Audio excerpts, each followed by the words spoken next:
Hey, Husky fans, Joe Summins here, joined by Assistant Athletic Director, Director of Football Operations, Dan Wolfe. Hey, Dan, how you doing, bud? Hey, bud, I'm doing well. How are you?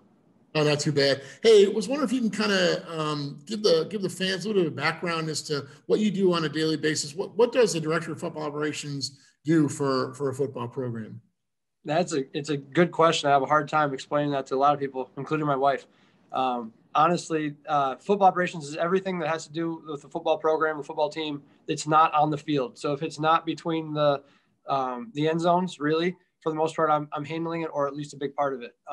So whether that has to do with working on academics, making sure the guys have their class schedules down, working with the SAS department on that, doing our social media, our Twitter, our Facebook, from a recruiting standpoint, using those platforms, as well as doing it for the fan stuff. So any of the videos, any of the Photoshop pictures, the graphics we put out, that's all coming from us. And then into the travel logistics, the budget for the football team itself, making sure that we're staying in line. As these coaches like to go out and spend as much as they can, we don't always have that ability. But anything and everything, including the video, the coaches and players are constantly watching video of the opponents as well as of themselves. Self-scouting, making sure that they know what they're doing. So we run the giant server that has all the film on it from the last 10 years, and then all of our opponents and everything else. So we go through a little bit of the statistical analysis on that piece, and like I said, budget, business office, and then the biggest part for me, like right now, is travel. Right. So, booking the airplanes, the charter flights that we take, the buses, the meals, before practices, after games, all that good stuff, all encompassed into kind of what I do a little bit. I just oversee the entire thing. We don't have a big staff here for operations. But with the hands that we have, we get really good experience working with each other and able to make sure the coaches are able to focus on football while, we're able to help deal with all of the other issues there are. One of the things that really stuck out over this last trip to Western Michigan was going out to load up my car, getting ready to leave for the stadium. I see you pulling extension cords, plugging in extension cords for the hotel parking garage. Can you talk a bit about what was going on there on Saturday? Yeah. So, when we're out of the hotel night before a game, day of a game, usually we have meetings and walkthroughs. In the state of Michigan, they would not allow us to be in any meeting spaces. So we had a hotel booked for several months, able to push that game back. The one originally scheduled for November, able to push it back there. After Thanksgiving, the deal usually is a projection screen, a projector. We've got the computers hooked up. We're able to go through our normal meetings like we would do at home. At Western, because of the regulations in the state of Michigan, we were not allowed to do that. So we took the projectors and the screens and we set them up in the parking garage, a little bit dark area. Actually, it was too small for the screen even, so we put it up on the wall of in the parking garage. Did the highlight film there, pulled out the speakers, played it, got the guys all juiced up. Then we actually did the walkthrough in the parking garage as well, because we're not allowed to be in the meeting space. So it was an interesting one. It was a little different than what we've ever done before, but actually kind of cool, to be honest. Zoom's kind of taken over all these virtual meetings. I mean, can you talk about the guys? Like, I mean, again, Saturday, they weren't allowed to be in the same room, and they had to do virtual meetings, right? Yeah, exactly. So, during the week, Monday through Friday, for a Saturday game at least, not the MACs and stuff, but what we consider a Monday through Friday, the guys do basically all virtual meetings, as we do our quarterback meeting, wide receiver meetings. They get in and meet with their guys through Zoom. We're able to do film. We're able to do a lot of the stuff we need to.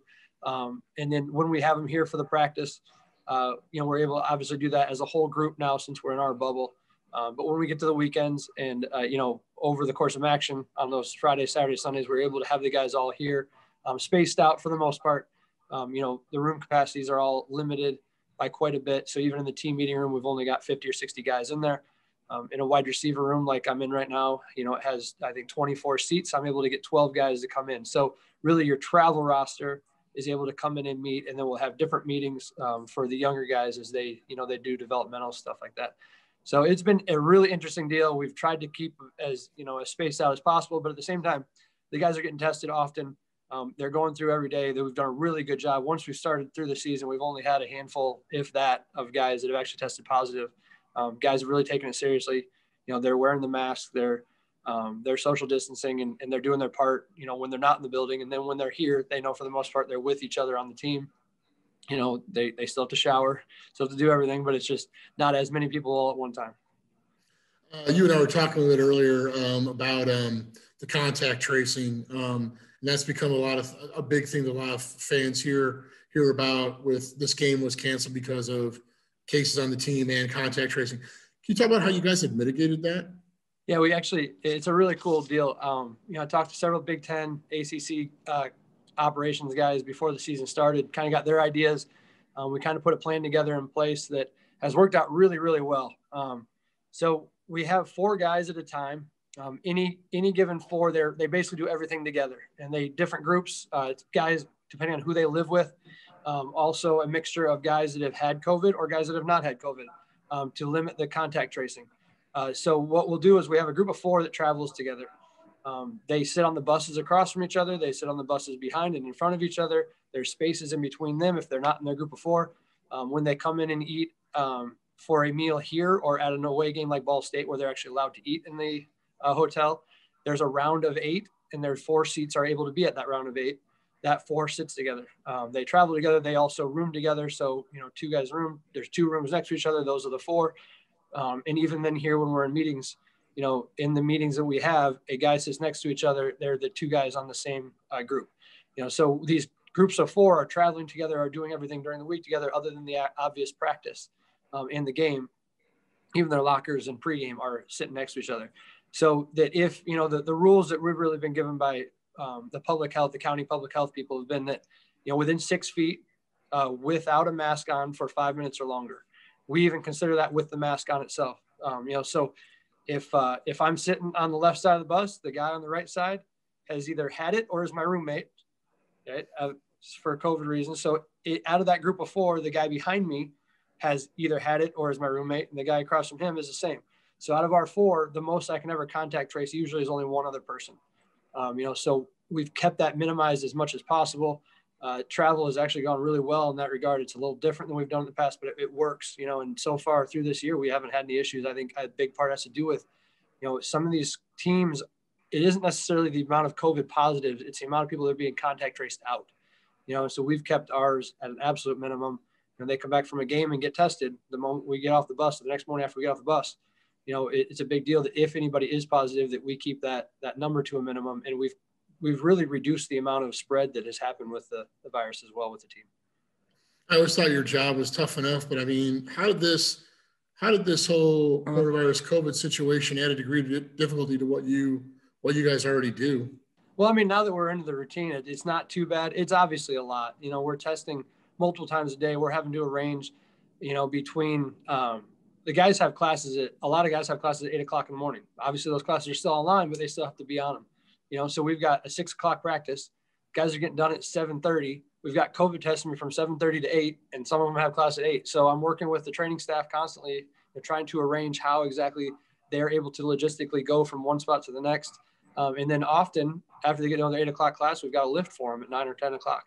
So in between those classes and everything, we're trying to work these schedules out, limiting in the weight room to groups of 30 or 40 at a maximum has been a little bit different. We used to have the whole team lift at the same time. We've now broken them up into groups of 3 or 4, so working through their class schedules to go along with our lifting schedule, to go along with our meeting schedules and all that kind of stuff.